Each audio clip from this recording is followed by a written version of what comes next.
Salam sejahtera bagi kita semua yang terhormat Bapak Kuku selaku dosen Bahasa Indonesia di kelas kami, dan juga teman-teman sekalian. Pada kesempatan ini, kelompok kami akan mempresentasikan gagasan tentang peran teknologi terhadap dunia kuliner di masa pandemi. Kelompok kami beranggotakan Yedida Esther Giovanni Purnomo, saya Theodora Keisha Sudibyo, Hudson Fritz, dan Evangelika Maria Brigita Santoso.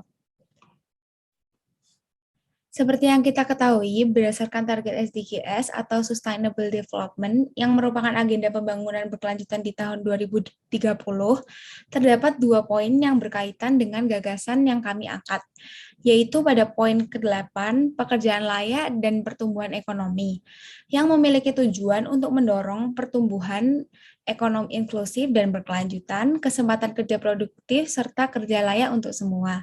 Selanjutnya adalah pada poin ke-9, industri, inovasi, dan infrastruktur. Dalam poin ini dijelaskan bahwa kemajuan teknologi merupakan kunci yang menemukan solusi jangka panjang bagi tantangan ekonomi dan lingkungan, seperti menyediakan lapangan pekerjaan dan mendorong efisiensi energi. Kedua poin di atas saling berkaitan dengan topik gagasan yang kami angkat, yaitu teknologi dan ekonomi. Di masa mendatang, diharapkan teknologi dapat mendorong pertumbuhan ekonomi serta banyak lapangan pekerjaan yang tersedia dan pekerjaan layak untuk semua. Dalam presentasi ini, kami akan menjelaskan 3 topik pembahasan, yaitu isu umum, identifikasi masalah, dan solusi terhadap gagasan yang kami angkat. Pertama, yaitu isu umum. Dalam hal ini, saya akan membahas mengenai sektor-sektor perekonomian yang mengalami penurunan akibat pandemi COVID-19.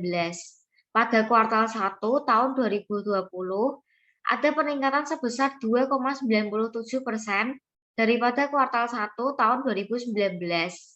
Setelah itu, pada kuartal 2 sampai kuartal 4 tahun 2020, ada penurunan yang besarnya bisa dilihat pada slide berikut ini. Hal ini dikarenakan ada pandemi COVID-19 yang membuat beberapa sektor berhenti dan membuat perekonomian turun daripada kuartal 2 sampai kuartal 4 tahun 2019. Pada kuartal 1 tahun 2021 juga ada penurunan yang besarnya 0,47%.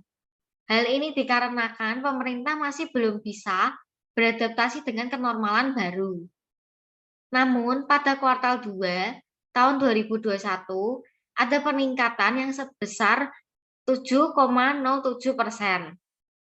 Hal ini karena pemerintah mulai menerapkan kenormalan baru dan juga banyak sektor-sektor yang mulai dibuka kembali, terutama dalam sektor makanan dan minuman. Contohnya, orang yang ingin makan di tempat dibatasi waktunya hanya 20 menit. Hal ini sempat mengganggu masyarakat karena bagi mereka waktu makan 20 menit itu kurang.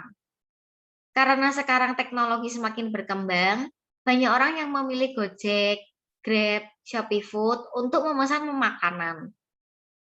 Mereka tidak perlu keluar rumah dan juga bisa makan tanpa batasan waktu.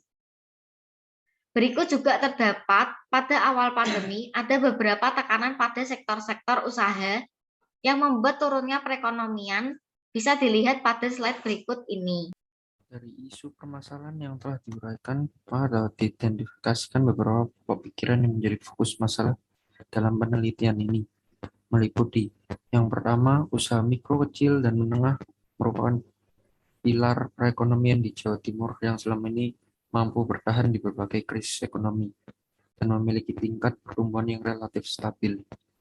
Namun, pada tahun 2020, setelah dunia mengalami pandemi COVID-19 termasuk Indonesia, hampir sebagian besar UMKM khususnya di Jawa Timur diambang kebangkrutan.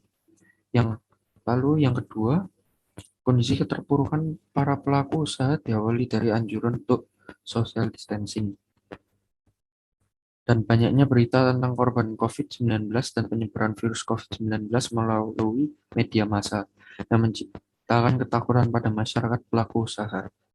Dan sebagian besar konsumen, kondisi tersebut menjadi semakin lebih terpuruk sejak dikeluarkan aturan kerja di rumah dan berbagai kebijakan yang melarang masyarakat untuk beraktivitas di luar rumah dan menerapkan PSBB yang disertai dengan denda dan sanksi pidana. Setelah kita mengetahui permasalahan yang terjadi di era pandemi ini, dari masyarakat maupun dari pemerintah akhirnya memiliki solusi untuk mempermudahkan masyarakat untuk tetap bisa mengkonsumsi makanan dalam masa pandemi.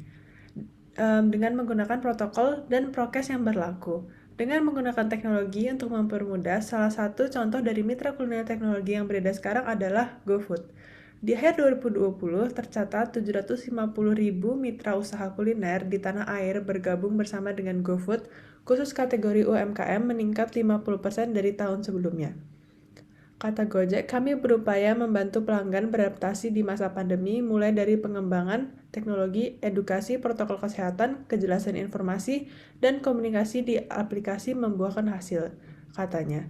Catherine menambahkan upaya inovasi tersebut berhasil meraih pengakuan tingkat dunia. Layanan GoFood dinilai oleh UXA Alliance, Usaria, dan Somya SX sebagai layanan pesan antar makanan terbaik dalam merespon situasi di tengah pandemi COVID-19.